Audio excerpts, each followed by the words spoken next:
Hello, I'm Daniela, and welcome to today's video for the March prompt for the Stitch With Me in 2025 online fabric book workshop. All previous videos related to this workshop will be linked in the description below. So if you're looking for a previous prompt or a video on how to apply the grommets or the measurements, be sure to check that description. But let's get started right away. Today's prompt is postage stamp. You could take one of those words or combine them and create your own prompt. I created something that I'm particularly fond of, and I can't wait to show you how I did it. So let's get started. Okay, so I have my first page for January and February's prompt. I did a video on creating the grommets, exactly how I put them on the page. I'll trim up the edge here. I can also go further and add trim to the border, but at this point, I'm happy with the page looking like this. So now I'll just set this aside so I can start my March prompt. Now for March, I have my piece of fabric and I've already pressed it in half. So I have my March and my April, the potential for that.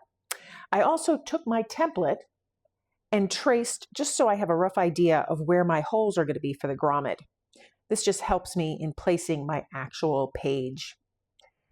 Because the theme, the prompt is postage stamp or postage, I'm just going to use postage as my tag. I've already stamped this on just some muslin that I backed with some interfacing just to give it a little more heft and to prevent unraveling of the fabric.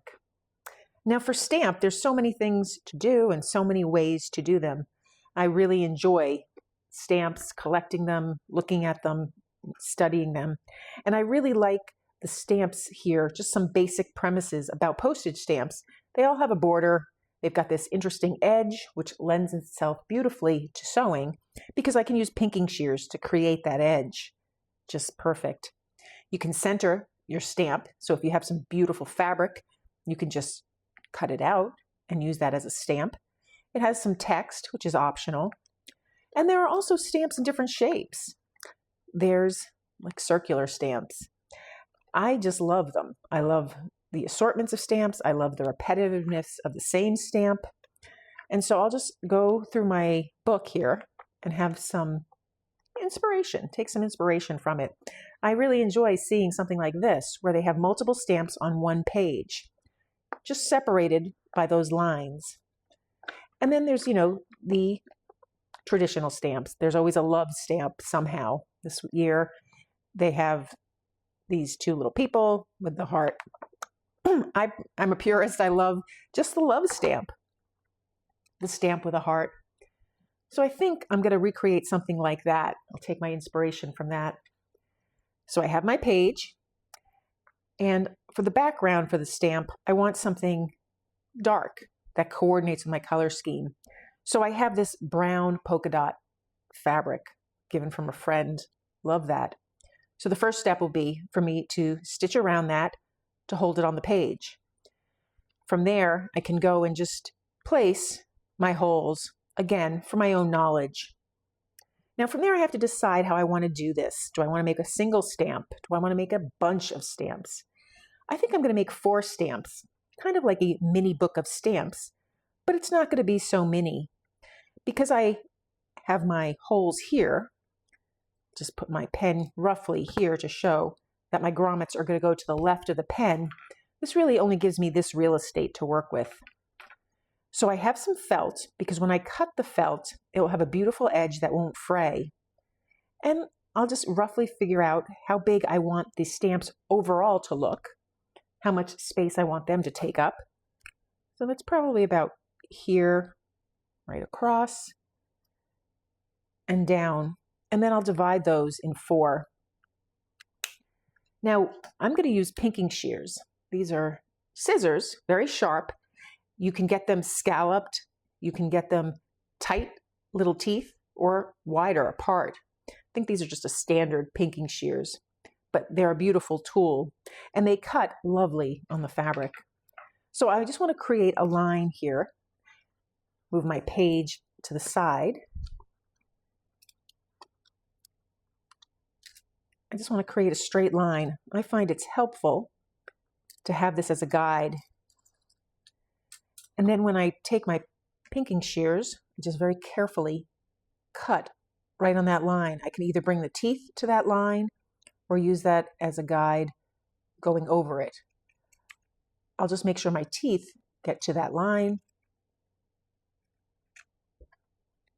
And now I'll do that around all 4 edges. So now I have my jumbo stamp. Now after I get this piece sewn down, I will play with the placement again, see if I need to trim it up, move it over, and then I can cut this further. Okay, so I've stitched this brown piece down on just half of my page. I have my background for my stamps, my postage will go here. So now I just have to figure out exactly the size I want, because I'm going to cut this into equal size pieces so it looks like a book of stamps. I also want it to be moved over just slightly so that when I punch my grommets here and here, there's no chance of it interacting with this postage. So I'll just trim this down a little bit on this side here. And now I can divide it. So I'll just fold it in half and I'll make a line here.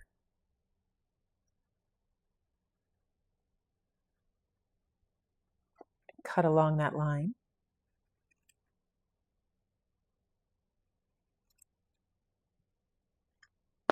So now I have 2 pieces, pretty close to the same size. And now I'll just fold them in half and cut each of them so that I got 4 equal pieces.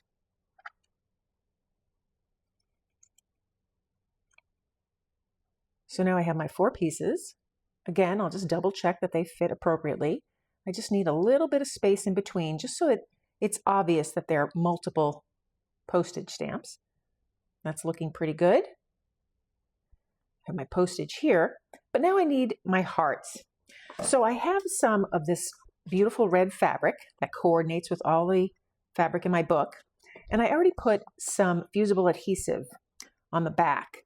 I ironed it on, and now I can just peel it off when I'm ready to use it. But what I want to do is make hearts, equal sized hearts, and that's one of the challenges with this particular prompt, is trying to get everything equal size so it doesn't look terribly wonky. To do that, I want to make a template for my hearts. So I have just a piece of cardstock here, and I know the heart has to fit within this square, this stamp. So I'll just take a pencil and roughly just sketch out the entire size, the most size I'll use for that heart. It's just a simple way to do it. So I need it to fit within that box. I'll take it, fold it in half, and now I'll just create my heart, and then I have a heart template. So by folding it in half and then creating that heart, I can decide exactly how much of a heart I want.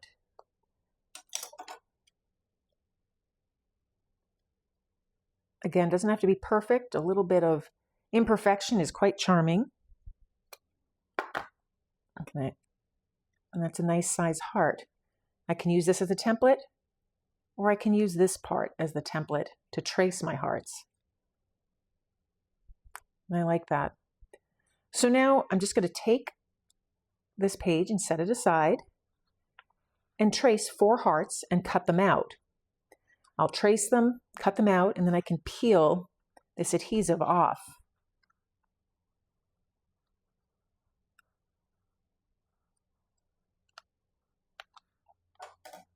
So now I'll cut out the hearts.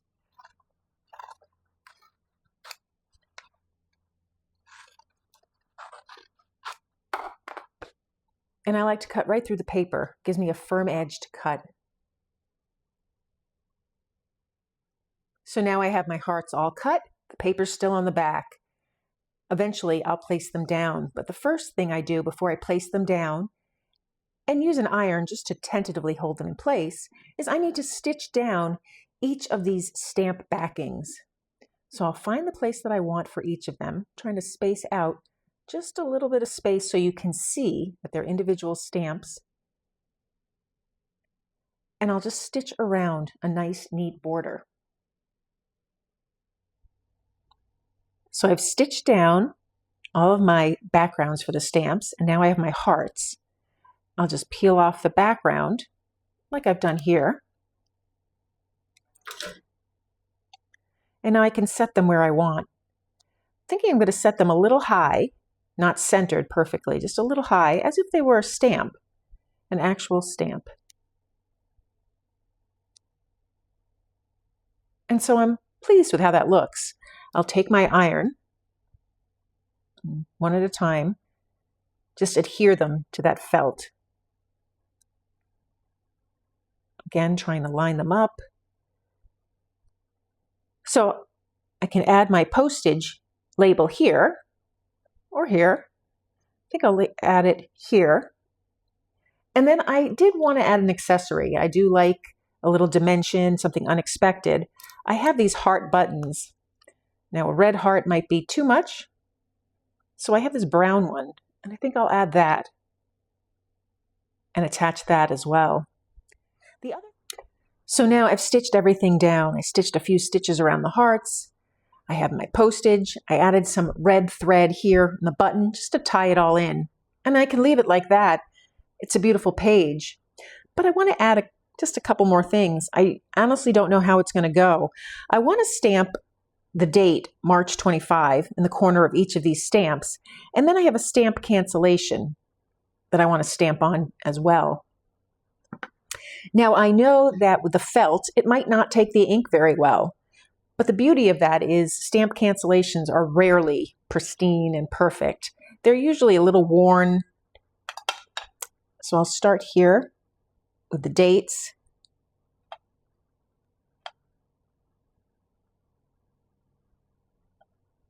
So that looks pretty good. Just put them on my rubber stamp. As you can see, March 25. Now I'll remove that and look for the stamp cancellation here. Maybe I'll just put it right on the corner. Put it right on the edge.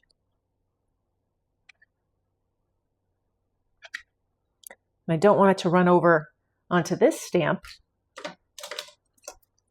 So I'll just get some paper here as a mask.